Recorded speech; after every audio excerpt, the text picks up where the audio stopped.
আসসালামু আলাইকুম গাইস, তোমরা দেখতে পাচ্ছ আমরা ফলো করি লেবু গাছে। তোমরা চাইলে নক করতে পারো, আমাদের ইনবক্সে এসে চাইলে নিতে পারো, একদম অরিজিনাল।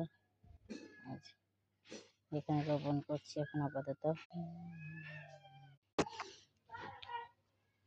দারিন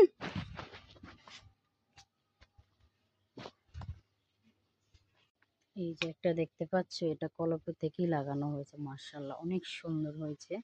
তোমরা চাইলে ছাদ বাগানে টব করতে পারবে, চাইলে নিতে পারো, নক দিতে পারো।